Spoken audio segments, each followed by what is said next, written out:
اس وقت ہر ماں باپ اپنے بچوں کو لے کر فکر مند ہے. ہمارے بچوں کا کیا؟ آج سے 10 سال پہلے بچوں کو وہ کھلونے کبھی دیکھنے کو نہیں ملے تھے جو آج ہمارے بچوں کے ہاتھ میں ہیں. بڑی معذرت کے ساتھ میں کوئی ڈکی چھپی بات کرنے کا عادی نہیں ہوں. آپ کے بچے ہوں یا میرے بچے ہوں، آج ہمارے بچوں کے ہاتھ میں کھلونے کی شکل میں موبائل آ گیا ہے. شروعات میں بچے کارٹون دیکھتے ہیں، کارٹون دیکھنے تک ہم ذمہ دار ہوتے ہیں، اس کے آگے بچہ کیا دیکھے گا یہ ہمیں نہیں پتا ہوتا. انٹرنیٹ کا جنگل اتنا بھیانک اور خطرناک ہے کہ ایک انگلی کا بٹن انسان کو جنت کی وسعتوں سے لے کر جہنم کی کھائیوں تک پہنچا سکتا ہے. موبائل نے آج وہ دن دکھایا ہے کہ اگر آج 16 17 سال کے لڑکے اور لڑکیاں زنا میں مبتلا ہے تو اس میں بہت حد تک کا حصہ انٹرنیٹ پر جو موبائل کے اندر مناظر ہے اس کا ہے. میں یہ نہیں کہتا کہ مکمل ذمہ دار موبائل ہی ہے، لیکن ایک بات آپ سے کہنا چاہتا ہوں کہ موبائل سے بہت کچھ برائیاں پھیل رہی ہے.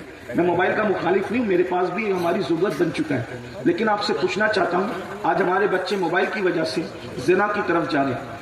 30 اور 35 سال کی عمر میں لڑکے اور لڑکیوں کو جو چیزیں پتہ نہیں ہوتی تھی 15-16 سال کی عمر میں وہ سب بچے کر گزر رہے ہیں. اللہ ماشاءاللہ، یہ انٹرنیٹ کی کارستانیاں ہیں. ہر انسان سوچ رہا ہے اچھا ابھی یہ موبائل کا حال ہے اور موبائل ہمارے سامنے پیدا ہوا ہے، موبائل ہمارے سامنے ایجاد ہوا.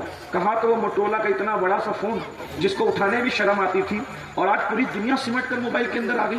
10-20 سال میں کالے بال سے داڑھی کے بال سفید بھی نہیں ہوئے لوگوں کے، اور اتنی ترقی ہوئی تو آگے کتنی ترقی ہوگی. اور موبائل کے اندر آگے کیا کیا نہیں آئے گا، آگے انٹرنیٹ پر کیا کیا نہیں آئے گا. آپ تو دیہات میں رہتے ہیں، بڑے شہروں کا حال یہ ہے کہ اللہ اکبر بڑے بڑے گھرانے کی لڑکیاں صرف فیس بک کی بنیاد پر جو ہے وہ منکرین اسلام کے ساتھ نکل کر چلی گئی. یہ صورتحال ہے، بہت دردناک صورتحال ہے. یعنی آج یہ صورتحال ہے، شریف ماں باپ کی تربیت بچوں کے ساتھ ہے تو بچوں کے بگاڑ کا یہ حال ہے. جس دن بگڑے ہوئے ماں باپ بچوں کو تربیت نہ دینے والے ماں باپ، اس لیے کہ آج ہم ہیں اپنے بچوں کو تربیت دینے والے، اللہ نہ کرے یہ موبائل سے بگڑے ہوئے بچے جب ماں باپ بنیں گے تو ان کو کون تربیت دے گا؟ اگلی نسل کو تربیت کون دے گا؟ اور کس طرح ہم اپنی نسل کو بچا سکیں گے؟ صورتحال اتنی دردناک ہے کہ آج ہمارے بچوں کے ایمان کا معاملہ ہے، آج ہمارے بچوں کے عقیدے کا معاملہ ہے. ہمارے بچے مسلمان رہ بھی پائیں گے کہ نہ رہ پائیں گے اس کی کوئی گارنٹی نہیں ہے. اور اگر کوئی بہت زیادہ دیر ہوشیاری کی باتیں کرتا ہے تو میں اس کے سامنے یہ بات کہنا چاہتا ہوں، یہ تاریخ کا بدترین باب ہے کہ وہ علامہ فضل خیر آبادی جس نے انگریزوں کے خلاف سب سے پہلے دلی کی جامع مسجد میں اللہ اکبر جہاد کا فتویٰ پڑھ کر کے سنایا اور اپنی جان کی پرواہ کیے بغیر اس فضل حق نے اللہ اکبر جو ہے وہ کالے پانی کی سزا کو بچشم سر قبول فرمایا، بخوشی قبول فرمایا. جس کو بیل گاڑی کے پہیے کے اندر باندھ کر جب سزا دی جاتی تھی تو وہ فضل کتنے بڑے عاشق رسول تھے. جب ان کی ہڈیاں چور چور ہوتی تھی تو فضل حق اس وقت امی ابا کو آہ واہ نہیں کرتے تھے بلکہ اغثنی یا رسول اللہ کہتے تھے، اغثنی یا رسول اللہ کہتے تھے. جس کے عشق مصطفیٰ کا یہ حال ہے اس کی صرف 2 نسلیں یا 3 نسلیں گزری ہیں، اس نسل میں آج ڈہریے پیدا ہو رہے ہیں. منکرین اسلام بعض لوگ ایسے ہیں جنہوں نے اسلام کا انکار. فضل خیر آبادی علامہ فضل جو اعلیٰ حضرت کے پیر و مرشد کے اللہ اکبر ہم سبق ساتھیوں میں سے تھے، امام المنطق تھے. اندازہ فرمائے جب ایسے لوگوں کی نسل بگڑ سکتی ہے تو میری اور آپ کی نسل کا کیا؟ ہم تو کچھ کہہ نہیں سکتے. بھائیو فضلت پھر بھی تو دور کی بات ہے، فضلت پھر بھی تو فضل حق ہے. جب صحابی کا بیٹا بگڑ سکتا ہے، صحابی رسول کا بیٹا بگڑ، ہماری کیا حقیقت اور حیثیت ہے؟ تو سب کو حیرانی ہے. بچوں کا کیا، بچوں کا کیا؟ میں نے کہا کوئی حیران ہونے کی ضرورت نہیں، اللہ کے رسول کے فرمان پہ نظر کرو. لمبی تمہید میں الجھا نہیں سکتا آپ کو، بہت جلدی سے مقصد پر آتے ہیں. اگر اپنے بچوں کو زنا سے، نشے سے، شراب سے، چوری سے، حرام سے، گندگی سے، جہنم کی آگ سے بچانا ہے تو آج سے 1450 سال پہلے اللہ کے رسول نے نصاب بیان کر دیا. اللہ کے رسول صلی اللہ علیہ وسلم نے نصاب بیان کر دیا. فرمایا اپنی اولاد کو 3 باتیں سکھاؤ. ان 3 باتوں پہ گفتگو کر کے میں اپنی بات پوری کر رہا ہوں. میری بہنوں کی خاص توجہ اس لیے کہ ماں بچے کی تربیت میں بہت بڑا کردار ادا کرتی ہے. اور اللہ اکبر، اگر ماں کی گود سدھری ہوئی ہو تو پھر بچے کو کسی اصلاح معاشرہ کے جلسے کی ضرورت نہیں پڑ سکتی. اللہ اکبر، اس لیے ماؤں کی توجہ زیادہ.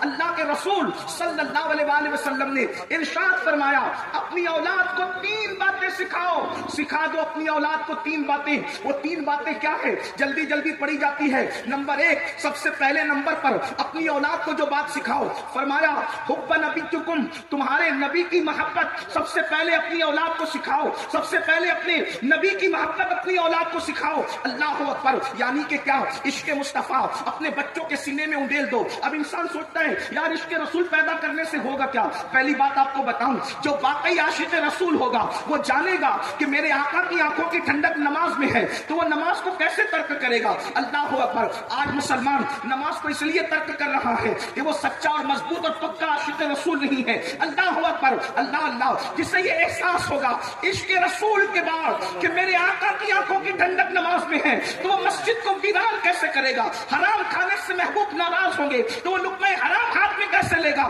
اس لیے اپنے بچوں کے سینے میں محبت رسول پیدا کرو، عشق رسول پیدا کرو. اب آپ سے ایک سوال کرنا چاہتا ہوں، اپنی بہنوں سے بھی اور آپ سب سے. آپ مجھے بتائیں، جب ہمیں ہی نہیں پتا کہ عشق رسول چیز کیا ہے تو ہم اپنے بچوں کے دل میں عشق مصطفیٰ کیسے پیدا کریں گے؟ عشق رسول کیسے پیدا کریں گے؟ میرے عزیز، یہ کوئی چڑیا تو نہیں ہے کہ آپ اسے پنجرے میں بند کر لیں. یہ کوئی سودا تو نہیں ہے آپ اسے بازار سے خرید لیں. اللہ اکبر، یہ کوئی چیز ایسی تو نہیں ہے کہ خریدی اور بیچی جا سکتی ہے. سن لو اور اچھی طرح سے سن لو، قدرت جس کو جنت کے لیے منتخب کر لیتی ہے اسی کے سینے میں محبت رسول عطا کرتی ہے، اسی کے سینے میں عشق رسول عطا کرتی ہے.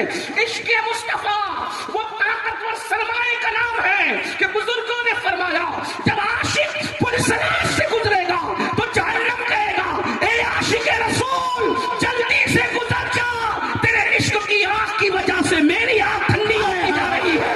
میرے امام کہتے ہیں اے عشق تیرے سب کے جلنے سے چھٹے سستے، جو آگ بجھا دے گی وہ آگ لگائی. نعرہ تکبیر، نعرہ رسالت. سینے میں عشق مصطفیٰ خود بھی پیدا کرو، آپ اپنے بچوں کے دل میں بھی عشق پیدا کرو. ایک بات آپ سے عرض کروں، بہت اچھے سے سنیں، اس لیے کر رہا ہوں عرض. آپ بتائیں آج مسلمان بزدل کیوں ہیں؟ عشق نہیں، توجہ ہے، عشق نہیں. عشق نہ ہونے نے تمہیں بزدل بنا دیا. جب عشق آتا ہے تو آدمی بے باک اور نڈر ہو جاتا ہے. مثال بڑی پھوڑ ہے، بھونڈی سی ہے، برا لگے تو معاف کرنا لیکن سچی مثال ہے. ایک کسی لڑکے کو کسی لڑکی سے عشق ہو جائے اور وہ کہتا ہے کہ میں خود سے شادی کروں گا. وہ لڑکا جو جیب خرچ لینے کے لیے بھی باپ کے پاس آتا تھا، ماں کی منتیں کرتا تھا کہ مجھے جیب خرچہ دلا دو، اسکول کی جو وہ یونیفارم دلا دو، کاپیاں دلا دو، کتابیں دلا دو. جب اس کو کسی سے عشق ہوا، کہ میں اس کی تعریف نہیں کر رہا، وہ عشق نہیں ہے، وہ نفسانیت ہے، لیکن کہتے تو ہے نا عشق. جو لوگ کہتے ہیں وہ ہمیں بھی مجبوراً کہنا پڑتا ہے. تو جب باپ کہتا ہے کہ تو نے اس سے شادی نہیں کرنا تو کہتا ہے میں تو اسی سے کروں گا. یہ جواب پلٹ کے کیوں دیتا ہے؟ باپ مارتا ہے، گھر سے نکالتا ہے، میں سب برداشت کروں گا، حالانکہ یہ جائز نہیں ہے اس کے لیے. لیکن مجھے بتاؤ، جب ناجائز نفسانیت کی محبت پیدا ہوئی تو انسان اتنا بے باک اور نڈر ہو گیا کہ باپ کی مار کا بھی خوف اس کے دل میں نہ رہا. اگر آمینہ کے لال کا عشق پیدا ہو جائے تو پھر انسان کی بے باکی کا عالم کیا؟ وہ ناجائز نہیں ہے، وہ ناجائز نہیں ہے، وہ تو اللہ اکبر عبادت ہے، عین عبادت ہے.